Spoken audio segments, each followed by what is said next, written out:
Well, this is a wonderful sight. You know, for those of you that were able to be at our dinner last night, the conversations that we had, the discussion, the speakers, truly was just a great inspiration for the wonderful things that we're going to be able to talk about and do today. This is West Virginia Public Education Collaborative's third annual legislative forum. And so for our legislators that are here today, we appreciate your attendance. We appreciate you being here. This is all about how we can bring the best minds, the best information to share with the legislators so they in turn can talk with each other, ask questions, and hopefully have some ideas that will be helpful to them as you go back for the legislative session in January. It's interesting that when this collaborative started 3 years ago, it was a number of factors involved. One was we need to find a way to be more collaborative with each other between K-12, post-secondary, community college, the business community. How can we make this a more seamless pipeline? And due to the fact that my husband, good, bad, or indifferent, was the governor of this state for 6 years, we were aware of the Hunt Institute in North Carolina and the phenomenal work that they did in bringing programs to legislators, to governors, that were extremely helpful. And so that became our model, and we worked with them, and you're going to get to hear from one of the representatives from the Hunt Institute this morning. But I say that to say this: the Public Education Collaborative is a membership of leaders. Many years ago, I went to a volunteerism conference in Charleston, and the speaker there talked about leaderful communities. That when you talk about leadership, too often it is, you get the idea that it's a person in leadership. But if you talk about leaderful, you get the feeling that that means that there is a group of people coming together. And so if you talk about an organization, you talk about a community, whatever it is you're talking about, if you're talking about leaderful, then what you are assuming that at any point in time, one of those members is going to have the expertise or the experience needed to take the lead, whether it's on a project, a solution to a problem, whatever it is. There will be a time that each one of those people will have the opportunity to step forward and be the leader at that point in time. And so you end up with a leaderful organization. PEC is a leaderful group of people that include national organizations, state, local, and community. But every member of the Public Education Collaborative is a leader. They have experience, knowledge, expertise in different arenas. So any success that we have, it is because of the group. It's because we share and collaborate and then reach out to partners. And our partners grow every year. We add to that partnership that shared learning, sharing information, sharing on ideas for solutions for the issues that confront, whether it's our state, our nation, or on a local level. We have added Remake Learning, West Virginia Climb, HEPC, the Graduate Profile, the Education Alliance, and the Boone County Early College Initiative. So from national down to a local county level are partners with us. We are working on a statewide STEM inventory. The organization, the board, works on white papers around issues that we feel might be beneficial to leaders in our state, around whether it's formula funding for schools or white papers on programs that have been presented here. We're working with Aria Hines from the Allegheny Science and Technology Institute on a speakers bureau. Again, trying to pull forth people that can be helpful. Also, in working with the Hunt Institute, we found out about another institute that goes on in North Carolina called Emerging Issues, where a group looks out what are going to be the disruptors down the road. What's coming to us that's going to disrupt education, disrupt economic development, disrupt the status quo, and bring that information in. And we thought, again, what a wonderful idea. So again, the good thing about sharing, you don't always have to recreate the wheel. So we came back to West Virginia, put together a dinner in the summer, pulling in some great speakers to talk about what are the upcoming issues. What is it that is going to be disrupting life as we know it? One of the things that we found out is going to be a big disruptor is artificial intelligence. And so from that dinner, we were able to start thinking about then this legislative forum. How do we bring some of that same information and the issues to the legislators here? So what we are trying to do in our capacity and scope is just create a continuum that from one year to the next, we look at ideas, we look at the challenges, we look at the issues, we look at the people across this country that are dealing with those issues and challenges, and see if we can bring them in. Can we share? Can we have this discussion together? We all know that every state is different, every county is different, but we have many more commonalities than we have differences. And so I stand here this morning very proud to be the chairman of the PEC board, but to be the first to tell you that the success of this initiative and this board is because of the leaderful attitude among our members, their ability and their desire to step forward when needed, to bring to us the expertise and experience that they bring from their professions to help us to be able to grow and to help us be able to develop the programs that we hope that we have brought to you. But that takes me back to this morning and the person that I want to introduce. We have two representatives from the Hunt Institute.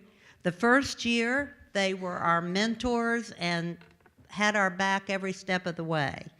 Last year, they were here to offer support where needed, and this year they're back again with moral support and also leadership.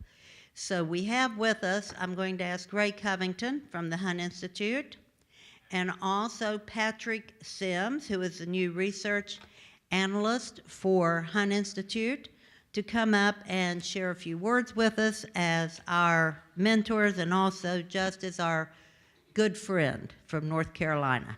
Thank you, Patrick.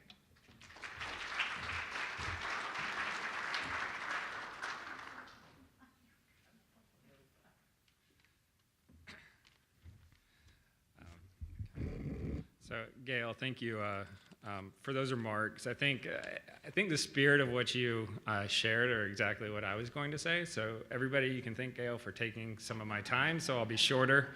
But I appreciate the introduction and being a part of this, and thank you to Donna and to the whole team for this event and for including us. It's very important work that we're pleased to have been able to support. And I also want to thank the legislators for being here. You're uniquely positioned to make an impact on education here in West Virginia. And as we heard Dr. Didderson say yesterday or last night, that this is not something that happens in many states, and you all should be commended for coming together like this to engage in these critical conversations. So thank you for being here as well. For those of you less familiar with the Hunt Institute, we were founded in 2001 by Governor Hunt, and really the idea was to support policymakers on education policy, and that is to build their capacity, their knowledge, and their political will to act and to lead in their states on education and to make it the #1 issue.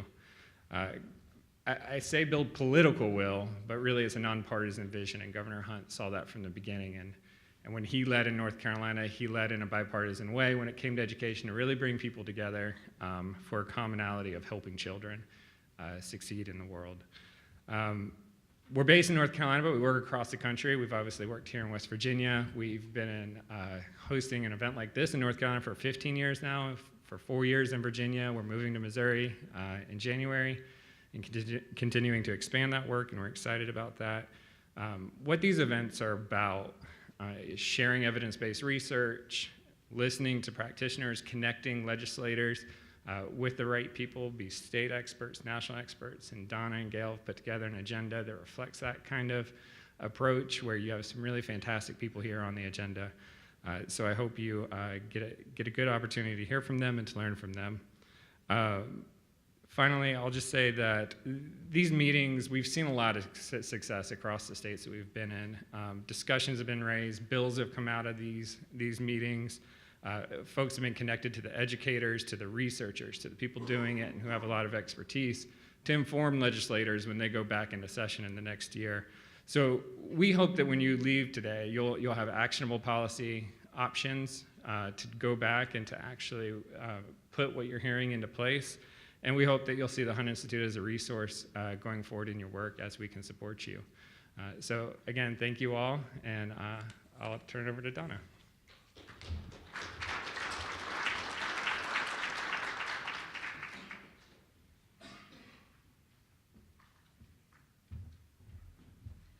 Good morning. It's nice to see you back from last night and the new faces, particularly some additional legislators and our educators. We have our educators, it's kind of our tradition that the legislators really respect our educators in West Virginia and like to have them present and spend lunch with them. So if you're an educator in this room, will you raise your hand? Superintendent, that's fantastic. Later on, we'll introduce everyone and talk a little bit more about the role. I do want to just say a little housekeeping. We have such a tight agenda, as you can see. And it's like every session is more meaningful than the next. And we're ending with a really fantastic session, too, with our two deans of the School of Business and Marshall and WVU talking about a transformative gift that they've both received, individual gifts that they're working together. So we'd just like to keep you with us all day, all evening for that matter, but we promise to keep on schedule as we can. Restrooms, you know where they are. Up here, a lot of people are asking for the password to the internet. It's on the slide. And we'll give you more housekeeping as we go. We'd like to build in some breaks. Like at 10 o'clock, we have like a 10-minute break. So we ask that you hurry if you can and come back because, as I said, every session is really meaningful. It's my pleasure right now to introduce Mitch Carmichael. He's the president of our Senate. And he has been a wonderful proponent and supporter of our legislative forum through the years. And because of him, you see many of these agenda items that are on there. He's helped us plan. He met with myself several times and talked to us about what he thinks the legislators really wanted to hear and polled his members. And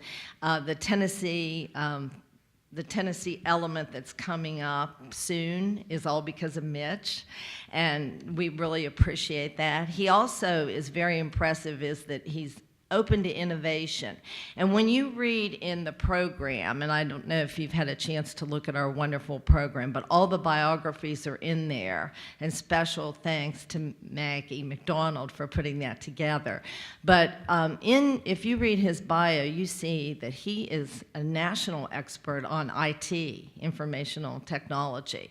So when he said to me, you know, really, we like to hear exemplars, legislators like to hear exemplars from other states and around the nation. You know, we're open. We want to know what's working other places, not that we imitate it, but we make it the West Virginia model. And I was so impressed with that, because as long as you've been doing this, you still have the vigor and zeal for it, and we really appreciate you being here. I'll turn it over.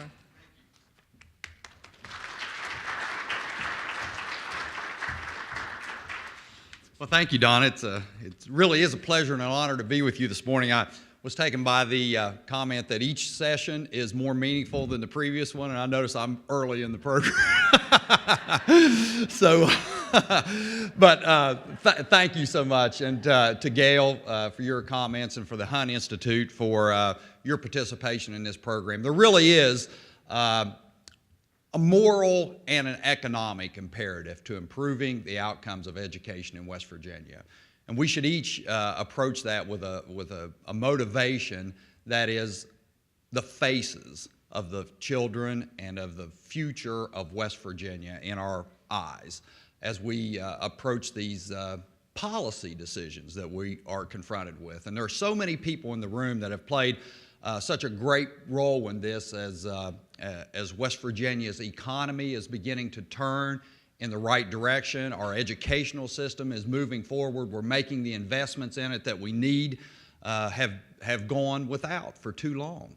I see my good friend Bob Plymel in the audience, who has led the Education Committee in the Senate for many years, and he's just done exemplary work.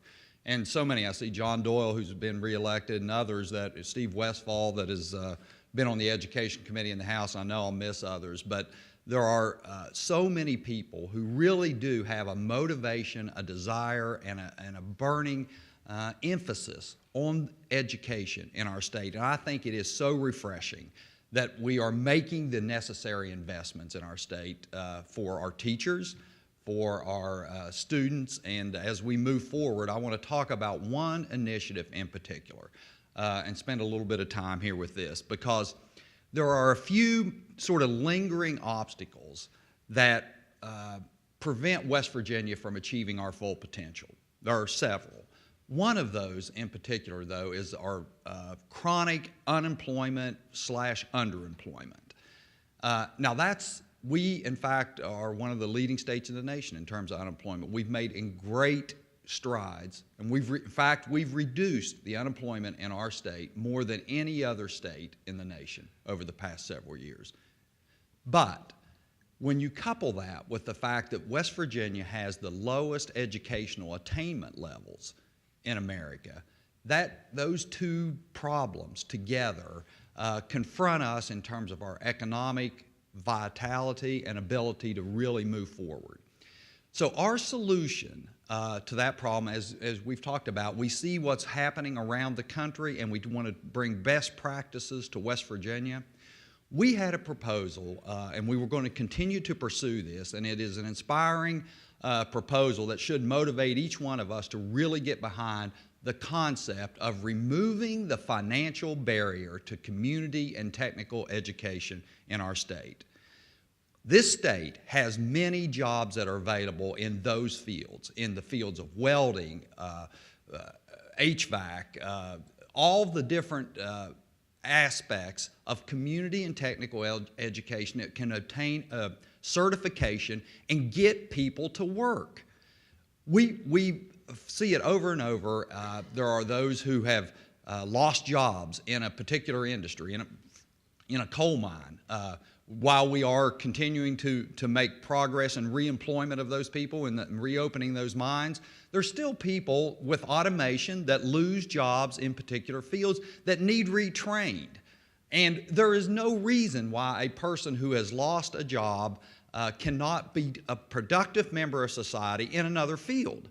And we need to help those people transition into new jobs and new opportunities with community and technical certifications and degrees. And we can do this. Tennessee is a great example. This is where I went to a conference in Tennessee and was inspired by what they have been able to accomplish in Tennessee and the people that are affected. In West Virginia, we have so many people that are first-time college students or just entering the higher education arena that need certifications, that need degrees, an opportunity. And it breaks the cycle of poverty in our state to have someone who has that. Now they have this certification or this degree that they can take to the marketplace and go to work. Go to work. And then what we often hear this concept that the four-year institutions are fearful of this proposal. They have some fear associated with it because it's going to take those students and provide community and technical that would otherwise go to the four-year institutions and send them to college or community and technical college. While that occurs to a slight degree, and I'll be anxious to hear what Tennessee has to say about this in more depth, the overarching theme is about education for these students. And then when they receive these degrees, these certifications, and they begin their march through the higher education arenas, they get these jobs, they come back to the four-year institutions, and the retention rates for those students are so much higher than they would have otherwise been when they just enter into the higher education four-year degree systems. And let's face it, everyone's not geared for a four-year degree. Many people have this skill set that we desperately need in West Virginia for community and technical education that can really fuel our economy and change the trajectory of families and people in our state. And it's very affordable. That's the other aspect of this. We're talking the West Virginia proposal, we call it West Virginia Invest, is last dollar in. The state is the last dollar in, and it takes advantage of all the federal programs that are inherent with community and technical college education, the Pell Grants, everything else. But for the educators in the room, it also does this, I believe. It provides the incentive for students, high school students, and maybe post-high school students, to be motivated to have an opportunity, because if you're a student, and we've got some people in the legislature that are great advocates for this, that know, look, we weren't four-year college people. We had an aptitude for working with our hands and these skill sets and so forth, and these jobs, these plumbing, electrician, welding, these jobs are $100,000 a year plus jobs. It's great career path for our state. So if we can provide that opportunity for our students and take away the stigma of community and technical college education, isn't it an awesome sort of aspect of something that we can aspire to in our state? Let's get behind this program and change the lives of people that, and our families and our economic trajectory in our state. I think we passed it in the Senate, frankly, 34-0, wasn't it, Bob? I think unanimous vote in the Senate. We're talking an investment of roughly $10 million in our state for removing the financial barrier and providing. In Tennessee, they do a mentor program where they have someone get involved with these students that volunteer basis, that they are able to help them navigate through the systems. And it's not a free gets a negative connotation. There's responsibilities that come with it. So you have to be drug tested, you're drug free, you have to commit to working in West Virginia for a period of time after post-graduation, and you do community service hours and so forth. So we're helping these people invest in themselves, into our communities, and helping, frankly, the economy of our state. In Tennessee, it's told that is the #1 recruiting tool for industries. When the government, as we all should be doing, goes out and helps recruit industry and jobs to our state, that's the #1 aspect that attracts people to Tennessee. So I'll be very anxious to hear more about what you say, but I want to, if nothing else, leave you with the concept and the thought that we are working very hard to achieve this. There are so many good elements to this.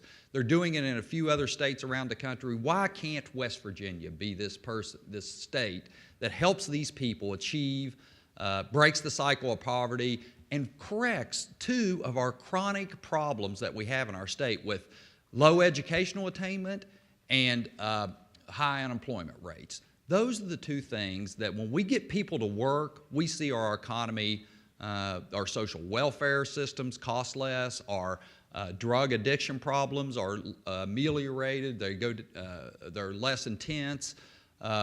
There are many, many, many great aspects to this. So for the legislators in the room, can I get a yay?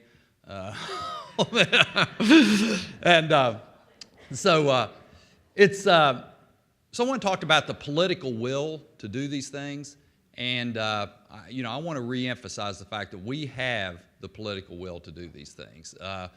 Sometimes it requires, money's not free, and the definition of an economy is that it's an allocation of scarce resource among unlimited needs, right? So we have unlimited needs and limited resources. So we have to use those wisely. And for those who come in and always say, we want this program or we want that program and we want this raise or that raise, it's incumbent upon legislators, the people that are put in these positions of responsibility, to make these decisions and to allocate these scarce resources among unlimited needs. And we won't do it for political reasons only. There has to be a concept of what's right for the citizens of West Virginia. And I am confident that the legislators that are in this room and that the people of West Virginia want us to make those decisions that are tough and allocate those resources in the best manner. And I pledge to you that we will do that. We are committed to investing in our education environment and with our teachers for another additional 5% pay raise. So that'll be 2 consecutive years of 5% pay raises, which is in this economy that we've had in our state over the past several years, that's a phenomenal accomplishment,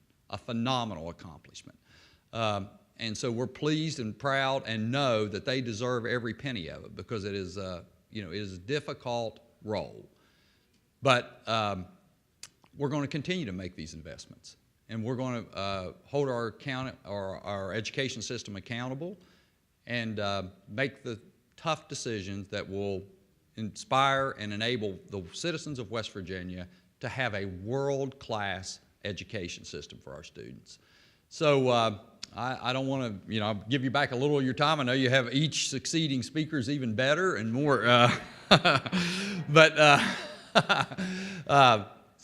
thank you for your commitment to education for the next generation of students and leaders in our state, and not just for those who are graduating from high school and moving through the education system, but for those returning to the education system to get those career degrees and certifications so that they have something to take to the marketplace to be a productive member of society. And that's where our hearts and minds and souls really rest, is making this society and our people of West Virginia the greatest in America. So thank you so very much, Donna. It's a pleasure and honor to be with you. Yeah.